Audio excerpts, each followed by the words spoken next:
बात की ओर आपका ध्यान आकर्षित करना चाहते हैं। अगर उससे पहले ये जानकारी आपको बता देना सही समझेंगे हम कि इस 20 तारीख को हमारे केस की सुनवाई है, यानी Kundan Singh versus state of Uttarakhand में जो कंटेम्प्ट पिटीशन लगी हुई है उसकी बहुत ही महत्वपूर्ण सुनवाई 10:30 बजे सोमवार को है। अब आते हैं अपनी असली बात पे। एक बार थोड़ा सा आपको रिवाइंड कराते हुए मैं बताता हूं कि माननीय उच्च न्यायालय ने 2018 में एक ऑर्डर किया था जिसमें ये कहा था कि उपनल कर्मचारियों का फेज मैनर में नियमितीकरण किया जाएगा, साथ ही उनको समान कार्य का समान वेतन तब तक दिया जाएगा जब तक कि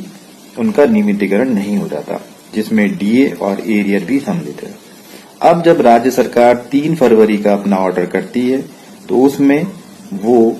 समान कार्य का समान वेतन एक कट ऑफ डेट के साथ में देती है, यानी जिनको 10 साल हो जाते हैं 31/12/2015 तक उनको समान कार्य का समान वेतन और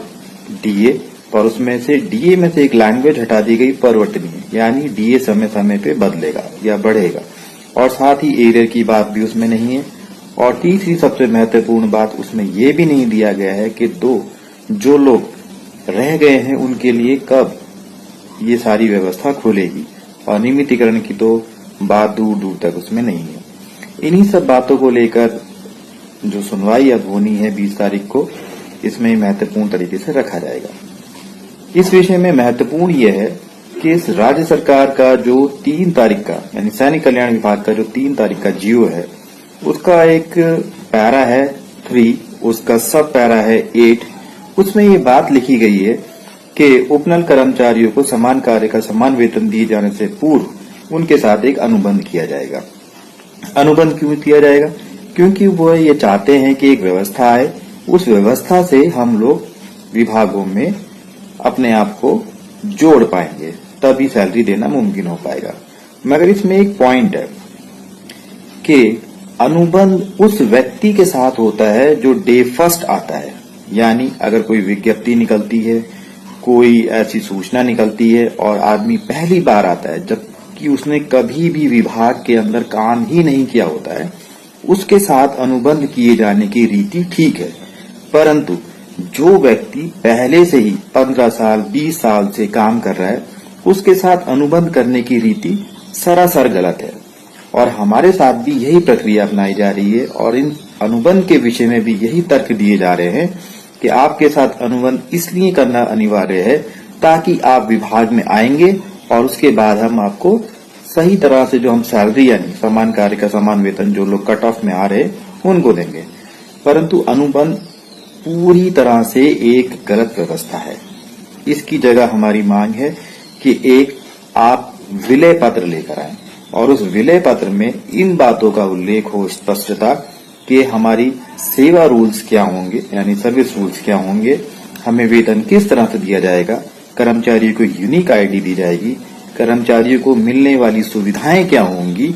और उनके अन्य अधिकार क्या होंगे, और साथ ही वह व्यवस्था तब तक लागू रहेगी जब तक कि हमारा पूर्ण रूप से विधिवत रूप से नियमितीकरण विभागों में नहीं हो जाता। एक उदाहरण के साथ मैं आपको समझाता हूं कि ये कॉन्ट्रैक्ट किस तरह से गलत है। मान लीजिए कोई व्यक्ति घर के बाहर है तो वो दरवाजे को नॉक करेगा और तब घर के अंदर वाला व्यक्ति उसे अंदर बुलाएगा। ये व्यवस्था तब हुई जब वो दरवाजे से बाहर था, और जो व्यक्ति ऑलरेडी घर के अंदर ही है तो उसको वापस दरवाजे से बाहर करके और उससे कहा जा रहा है कि अब तुम नॉक करो और अंदर आओ, तब हम आपको वेलकम करेंगे। तो ये कॉन्ट्रैक्ट की व्यवस्था भी सेम ऐसे ही है। उपनल के कर्मचारी कोई उपनल के ऑफिस में तो काम करते नहीं है, उपनल के लोग जो है विभागों में ही काम करते हैं, तब उनके साथ कॉन्ट्रैक्ट किए जाने की व्यवस्था लागू करने का क्या औचित्य रह गया? उनको तो अब आपको वेलकम करना है, यानी उनका सम्मिलन करना है और उनको उनके जो वेतन है, जो उनके भत्ते हैं, जो उनके एरियर हैं, वह देने की व्यवस्था बनानी है, ना कि उनको ये कहना है कि आप दरवाजे से अब वापस बाहर जाइए, वहां से नॉक करिए और अंदर आइए। अगर ये कॉन्ट्रैक्ट कोई भी साइन करता है या इस कॉन्ट्रैक्ट को लागू किया जाता है तो ये व्यवस्था इसी प्रकार होगी। इसलिए हमारी पुरजोर तरीके से इसमें मांग है कि इस कॉन्ट्रैक्ट की जो वर्ड है, जो व्यवस्था है, इसको हटा के इसकी जगह विलय पत्र लाया जाए, ताकि कर्मचारियों का उचित रूप से विभागों में संविलियन हो सके। और विलय पत्र का जो आशय है वो यह है कि ये नियमितीकरण की ओर बढ़ता हुआ एक कदम दिखाई देगा। इसके अलावा अगर यदि कोई भी व्यवस्था को अपनाया जाता है तो वो नियमितीकरण की ओर बढ़ता हुआ कदम नहीं दिखाई देगा।